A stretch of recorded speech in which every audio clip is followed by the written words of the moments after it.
This is Liberty City, the legendary map of the first Grand Theft Auto straight from 1997. I reconstructed it from the original layout and built an entire ecosystem on top of it. NPCs are going to work, to school, to party, to rest. They form families and socialize with their friends. But then I realized that Liberty City is the perfect place to run epidemic simulations. All of a sudden, I started to play the epidemiologist. Who to infect to maximize the spread of the virus? Who to immunize to prevent an epidemic? Could shutting down a single shopping mall stop the disease?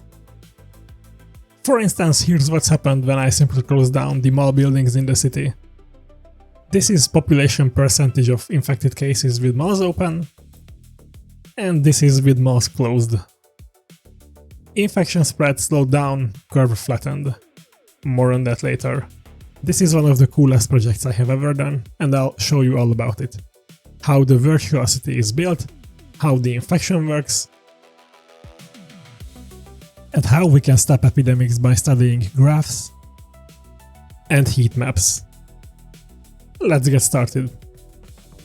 First, I built the layout of the city using the original Liberty City texture assets. The map itself is composed of 256 x 256 tiles, each one representing a piece of road, sidewalk, or a building. Each building serves a purpose: a home, a workplace, a nightclub, a restaurant, or a combination of them. NPCs are living in this tile world, navigating between buildings and living their lives according to a timetable and a desire system. When they have cars for transportation, they can't yank out others of their own cars like in the original Grand Theft Auto, but we'll be running epidemic simulations, so that's not a huge problem. Speaking of epidemics, let's talk about the infection dynamics. Meet NPC 042, who will be our assistant/lab rat in this demonstration. The default state of each NPC is susceptible, or S in short. They can catch the infection from other NPCs, start the simulation infected, or I can just click this button and infect them manually. Now we see them in the infected state, or I in short. Now let's bring in a couple of other agents susceptible to the virus. Each infected NPC has an invisible circle that moves around with them, representing the contact radius. If a susceptible NPC gets within this circle, the disease is transmitted with probability P at each tick of the simulation. Upon infection, NPCs are first moved to the exposed state, meaning that the virus is in incubation. Once the incubation time expires, the exposed state becomes infected. With each new contact, the infection spreads. Just like the incubation period, infections have a fixed duration as well. Once that's up, the infected agent moves to the recovered state, immune to the disease for a period of time. Immunity is also limited. Once the immunity period is over, they move back to being susceptible.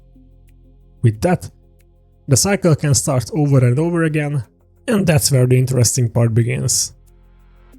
What you've seen here is called the SEIR model, short for the states or agents go through.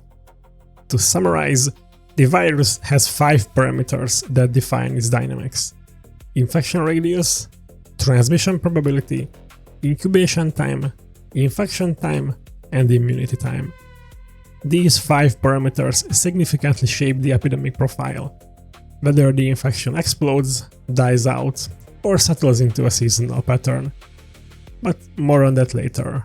First, let's talk about how to visualize those patterns in the first place. You have already seen the simulation.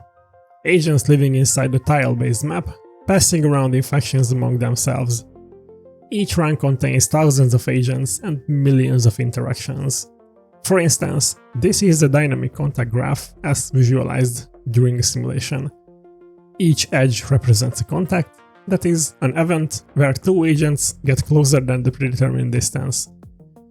There are millions of contact and infection events happening during a run. So How do we make sense of what's happening? The simplest way is to omit all the individual details and visualize the population level data of the SEIR buckets.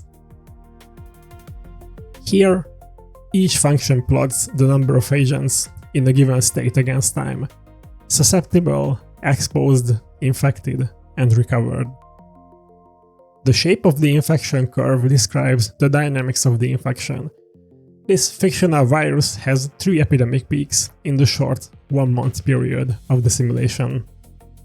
To add another layer of information, we can plot the number of infected agents against the number of susceptible agents, showing the infection profile. This one starts in the lower right corner, indicating that all but one agent started out as susceptible. As the first cycle of the epidemic progresses, we can see it reaching its peak around 80% of the population, winding down slowly as the infected agents move to the recovered state. Then, as immunity fades, the remaining infected agents kickstart the epidemic once more, settling into the same cycle over and over again. This is called an endemic, a persistent disease with occasional outbreaks. But that's just one dynamic among many possible ones. In this simulation, I used a 2-meter infection distance, a 0.1% transmission probability per minute, 1 incubation day, 3 infection days, and 5 immunity days. These parameters determine the progression of the epidemic. For instance, by increasing the transmission probability from 0.1% to 20%, we can see that the virus instantly peaks with almost 100% of the population infected. Then it quickly dies out without any active infections to spread when the immunity from the first wave expires. This is called a pandemic, a rapid and uncontrollable explosion of infections. On the other hand, dropping the probability to 0.005% results in a slowly growing infection count, reaching around 20% of the population after a month. We can't even talk about a pandemic in this case. In plain English, the infection curve is flat. Alright, the infection parameters influence the dynamics for sure, but that's just one half of the coin. As you probably guessed, the other half is the agent's behavior, where they go and whom they meet. One way to make sense of this is the contact graph. This is the part where we can finally start controlling the epidemic, instead of just observing it. You'll see it soon. Within the contact graph, each node represents an NPC, and each edge represents a contact between them. That is, they got into each other's infection radius. Contacts count even when none of them are infected. We can filter the edges with respect to time, and only show contacts on a given time interval. We might even identify some clusters upon visual inspection. Analyzing the contact graph reveals that the contact numbers of our agents vary significantly. For instance, NPC 679 holds the record with a whopping 3,838 contacts. On the other hand, we can find agents with low contact numbers such as NPC 700, NPC 960, and others. So let's be a bit more methodical instead of just randomly clicking around. By discarding the graph structure for a moment and leaving only the number of contacts per agent, we can compress the information into a distribution. In this plot, every column represents the number of agents with total contact numbers falling between n and n plus 100. For this particular run we're seeing right now, it's a bimodal distribution. There are around 100 agents with less than 100 contacts, but there's another peak between 1000 and 2000 contacts, representing the majority of our virtual population. We can increase the resolution of this distribution by ranking agents according to their contact counts, as displayed in ascending order in this plot you're seeing right now. Remember the intro where I mentioned that all of a sudden I started to play the epidemiologist, asking questions like who to immunize to prevent an epidemic, or who to infect to maximize the spread of the virus? The contact graph is our main tool for that. For instance, let's select the NPC with the most contacts as our patient 0. In this case, the infection instantly starts to spread, settling into an epidemic. It's much more instructive to visualize the infection spread on the contact graph. In this hierarchical layout, the node at the top represents our patient 0. The nodes one level below are the agents infected by patient 0. The nodes on the second level receive the infection from the first level, and so on. This is called the transmission tree, visualizing the progression of the epidemic. Here, because of the relatively large transmission probability, there are no large chains. Every agent is at most 5 hops from patient 0. In practice, transmission trees such as this help us infer key parameters like transmission probability, reproduction rate, and many more. For instance, if the virus has a lower transmission probability but starts from the same patient 0, then there are fewer infections per person on average, thus the transmission chains are longer. Another example, if the virus has several initial spreaders, then the transmission tree becomes a forest. Alright, let's stick with the baseline endemic scenario. We've analyzed the contact graph extensively, but don't forget that our agents are moving around an actual map, so there's a spatial component to explore as well. So what are the infection and contact hotspots of our map? Let's zoom out and look at Liberty City from the bird's eye view once again. Imagine that every contact and infection event leaves a dot. Contact events are blue, infection events are red. If we let the simulation run long enough, we can see a couple of patterns forming. For instance, this bridge acts as a traffic choke point, so there is an increased number of events there. For simplicity, let's focus only on the contact events. A more scientific way to illustrate the distribution of events is a heat map, obtained by applying a kernel density estimation to the empirical distribution represented by the scatter plot we just saw.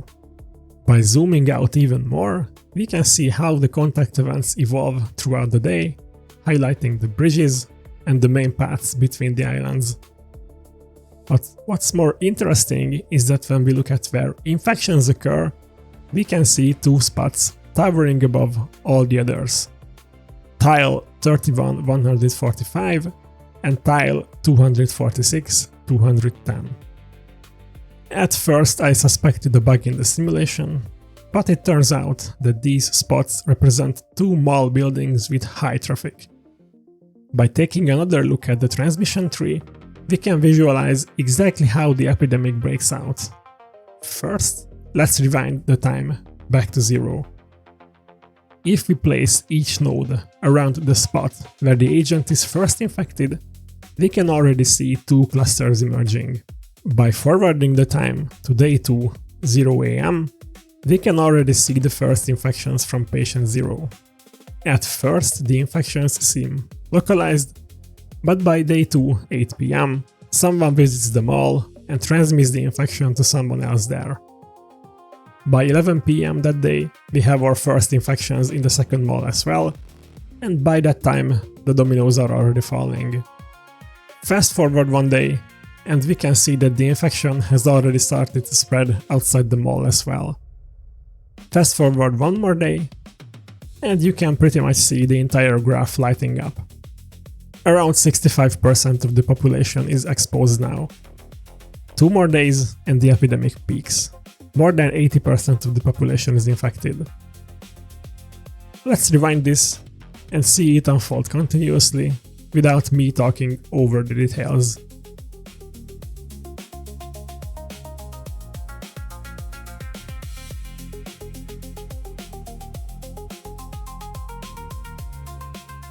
To visualize the progression of the epidemic in a more quantitative format, let's plot the number of infected.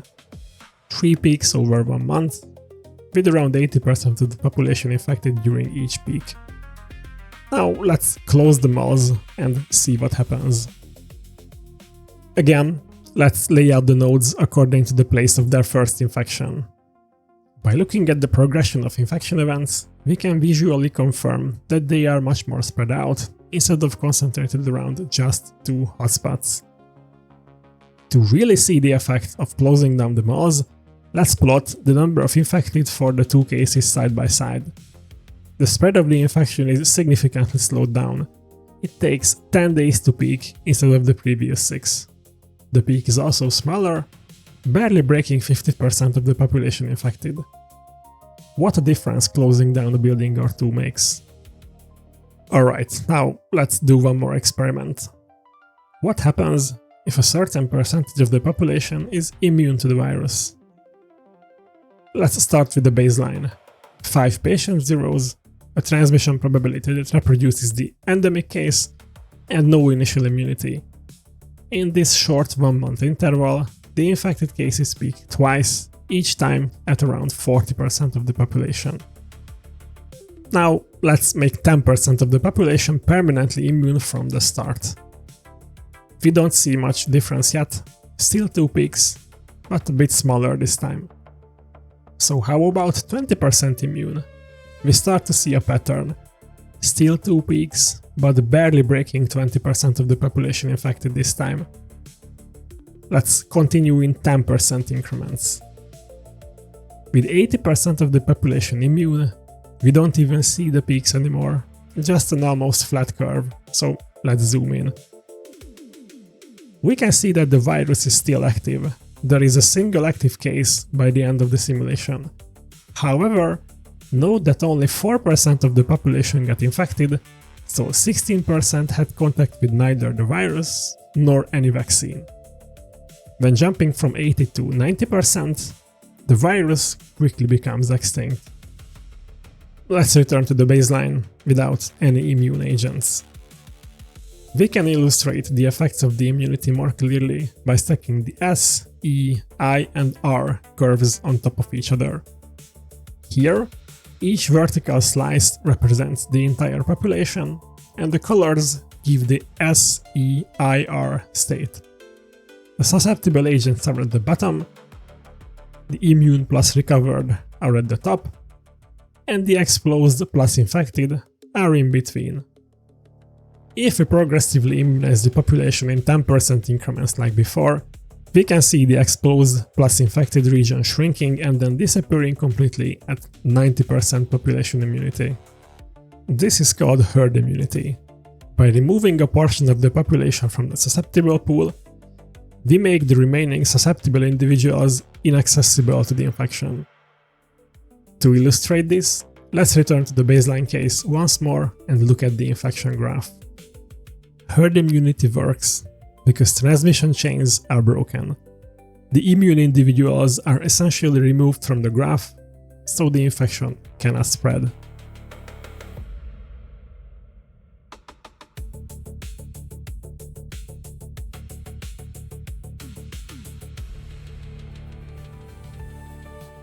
I could probably fill a semester-long course on mathematical epidemiology, but it's time to wrap up. We haven't talked about topics such as the effect of masks and other epidemic control measures, but the good news is that the entire simulation framework is available for you on GitHub to explore. See the link in the description. I suggest you clone the repository and have a coding agent such as Claude or Codex explore it for you. The infection dynamics and the simulation framework were carefully planned by me and then implemented by Codex.